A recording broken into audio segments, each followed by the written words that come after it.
Why do storms spin? If you zoom out far enough, hurricanes and cyclones look like galaxies, perfect spirals carved into the clouds. But the atmosphere isn't trying to make art. Air is just trying to do something simple, move from high pressure to low pressure. So here's the mystery. If air wants to rush straight into a low, why does it curl into a rotating swirl instead of taking the shortest path? And once you've noticed that, a second mystery hits even harder. Why does that spin flip across the equator in the other hemisphere? And then, because humans can't resist it, does that mean toilets flush the other way in Australia? Keep those questions in your pocket, because by the end of this video, you're going to see the answer form right in front of you on a map, and storms will never look the same to you again. This is Untamed Skies, where we break down the science behind the weather in a way that makes the sky make sense. So hit subscribe, because the more you understand the physics, the more the atmosphere stops feeling random. Now, to understand spinning storms, we're going to start somewhere you'd never expect: a playground. Picture a merry-go-round. You're sitting on it, it's spinning, and you try to throw a ball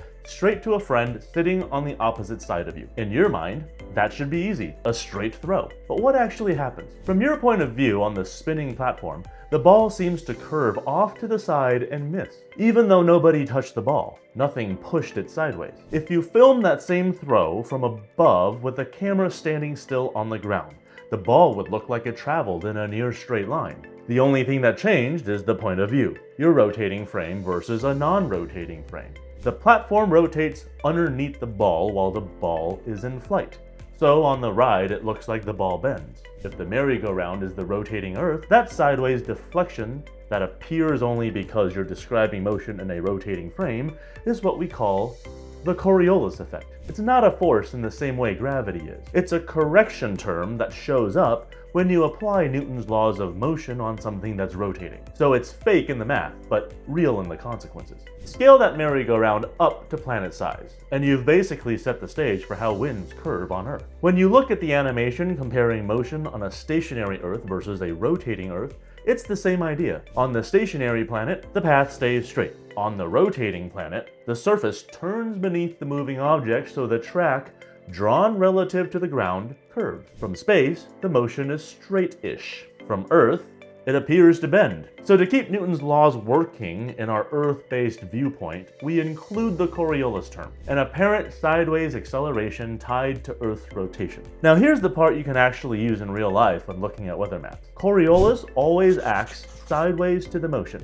90 degrees to the direction you're moving, and its direction depends on which hemisphere you're in. In the Northern Hemisphere, moving air deflects to the right of its motion. In the Southern Hemisphere, moving air deflects to the left, and is not equally strong everywhere. It's weakest near the equator and strongest toward the poles. Meteorologists wrap that idea into a single parameter. F equals 2 times Earth's angular rotation rate times the sign of latitude. You don't need to love the formula, just understand what it's saying. Rotation matters more the farther you are from the equator. So now watch what these animations are really teaching you. When something moves north or south, the ground beneath it has a different east-west speed depending on latitude, and the moving object carries its momentum with it. When something moves east or west, right and left point toward the equator or toward the pole depending on its direction. All of that turns into a simple rule of thumb. In the Northern Hemisphere, the Coriolis force deflects objects in motion to the right. In the Southern Hemisphere, the Coriolis force deflects objects in motion to the left. And if you've ever wondered why hurricanes almost never form right on the equator, you're staring at the reason. There just isn't enough Coriolis there to help organize a big rotating system. But we still haven't answered the main question.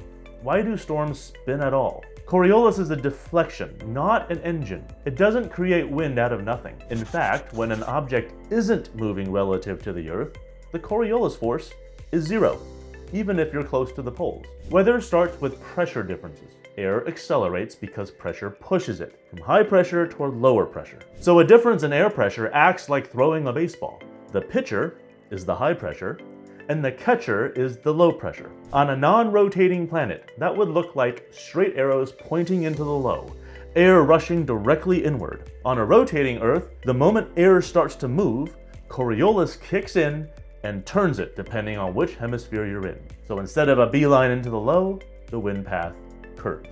And a quick myth bust while we're here. Coriolis is not the main reason tornadoes spin. Tornadoes are small and violent, and they're small enough that it doesn't feel the Earth's rotation enough to cause it to spin. So something else causes the spin in a tornado. Drop a comment below if you'd like to learn more about tornadoes, and I'll make a separate video about them. Coriolis is the architect of the big storms.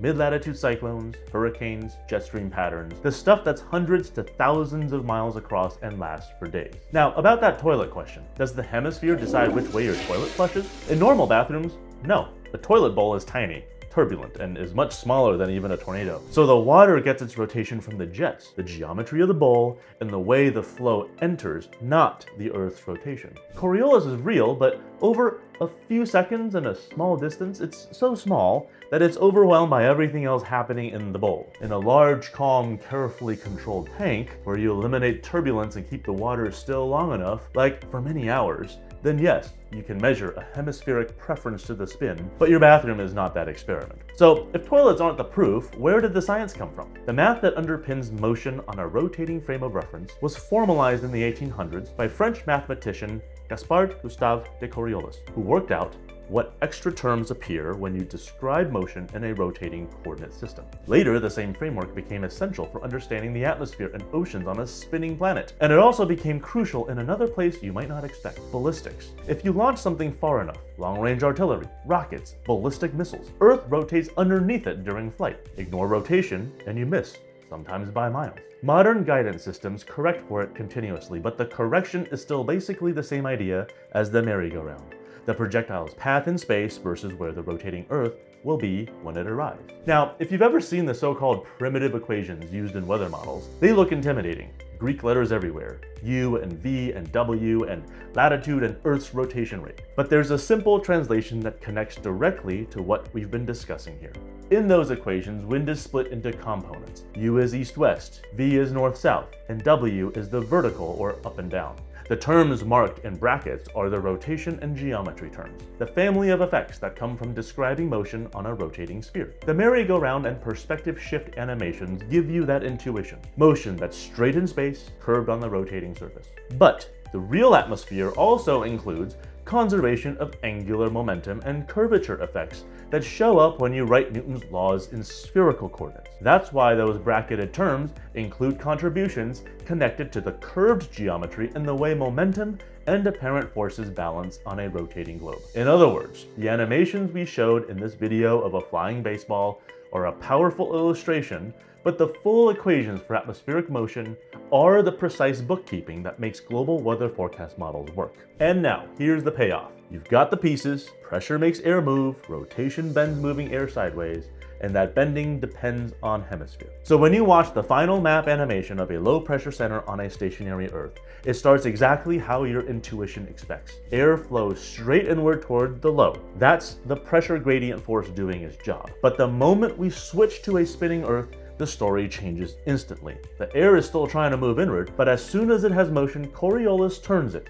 In the northern hemisphere, that turn is to the right, so the inward flowing wind path curves right, and then right again, and again, until the pattern organizes into a circulation around the low. That's why, around a low pressure system in the northern hemisphere, winds rotate counterclockwise. Pressure pulls inward, Coriolis bends the motion to the right, and the result is a wrapped flow that becomes a spiral. Now, let's see the same process in the southern hemisphere. Same low pressure, same inward pull, same basic physics, except now Coriolis turns moving air to the left. Left, left, left, and the circulation flips. Around a low pressure system in the southern hemisphere, winds rotate clockwise.